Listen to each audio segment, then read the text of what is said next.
തെളിച്ചമേകാൻ പൊൻപുലർക്കാലം വെളിച്ചമാകും നുറുങ്ങുവെട്ടം പക്ഷിപരാഗം തെളിച്ചു കാട്ടും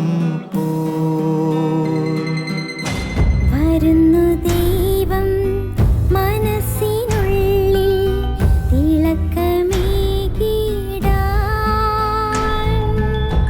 തരുന്നു ധ്യാന പ്രകാശമാർക്കും വിളക്ക് വയ്ക്കുമ്പോൾ നുറുങ്ങുവെട്ടം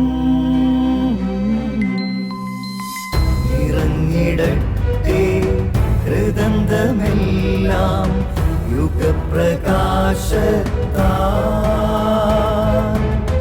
മറഞ്ഞിടട്ടെ മനാന്ധകാരം യുഗപ്രസാദത്താൽ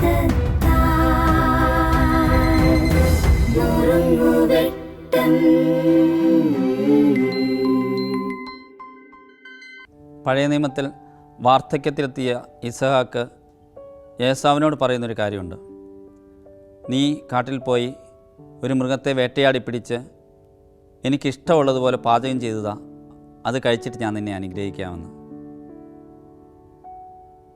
ഇസഹാക്കിന് ഇഷ്ടമുള്ളതുപോലെ പാചകം ചെയ്ത് കൊടുക്കാനാണ് ഏസാവിനോട് ആവശ്യപ്പെടുന്നത്, അല്ലാതെ ഏസാവിൻ്റെ ഇഷ്ടം പോലെ പാചകം ചെയ്ത് കൊടുക്കുക എന്നല്ല. എന്താണ് ഇതിനർത്ഥം? മാതാപിതാക്കളുടെ ജീവിതത്തിലെ ആനന്ദമാണ് അനുഗ്രഹമായിട്ട് നമ്മുടെ ജീവിതത്തിൽ വരുന്നത്. അവരുടെ അനുഗ്രഹം എന്ന് പറയുന്ന അവർ നമ്മളെ തലയെ കൈവച്ച് അനുഗ്രഹിക്കുന്നതല്ല, മറിച്ച് അവരുടെ ജീവിതത്തിൻ്റെ ആനന്ദം, നമ്മൾ അവർക്കായിട്ട് കരുതി വച്ചിരിക്കുന്ന ആനന്ദങ്ങൾ അനുഗ്രഹമായിട്ട് നമ്മുടെ ജീവിതത്തിൽ വരിക തന്നെ ചെയ്യും. കാലഘട്ടവും ചുറ്റുപാടുമൊക്കെ നമുക്കത് വെളിവാക്കി തരുന്നുണ്ട്. എന്നാൽ ഈ കാലഘട്ടത്തിൽ നമ്മുടെയൊക്കെ പ്രത്യേകത എന്താ? നമ്മുടെ ആഗ്രഹങ്ങളും നമ്മുടെ ഇഷ്ടങ്ങളും അവർ അംഗീകരിക്കണമെന്ന്, അല്ലെങ്കിൽ അതവർ സ്വീകരിക്കണമെന്ന് വിചാരിക്കുന്നവരാണ് നമ്മൾ. എന്നാൽ നേരെ തിരിച്ചാണ് സംഭവിക്കേണ്ടത്.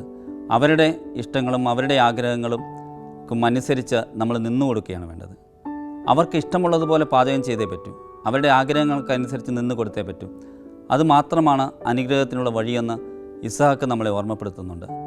നമ്മുടെ കുടുംബങ്ങളിൽ, നമ്മുടെ കുടുംബങ്ങളിലെ ചുറ്റുപാടുകളിൽ നമ്മുടെ മാതാപിതാക്കൾ, പ്രായമായവർ, ഇവരിലൂടെയൊക്കെ നമ്മൾ കടന്നു പോകുമ്പോൾ നമ്മുടെ ആഗ്രഹങ്ങളെയും നമ്മുടെ സാഹചര്യങ്ങളെയും ഒക്കെ അംഗീകരിക്കുവാനായിട്ട് അവരെ നിർബന്ധിക്കുന്നുണ്ട്.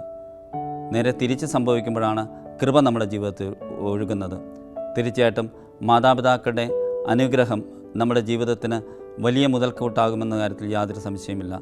നമ്മുടെ ഭവനത്തെ ബലപ്പെടുത്താനായിട്ട് ഈ ജീവിതത്തിൽ തന്നെ അനുഗ്രഹം പ്രാപിക്കുവാനായിട്ടുള്ള ഏക വഴി എന്ന് പറയുന്നത് മാതാപിതാക്കളുടെ അനുഗ്രഹം തന്നെയാണ്. അതിനു വേണ്ടിയിട്ട് നമുക്ക് പരിശ്രമിക്കാം. ദൈവം എല്ലാവരെയും സമൃദ്ധമായി അനുഗ്രഹിക്കട്ടെ.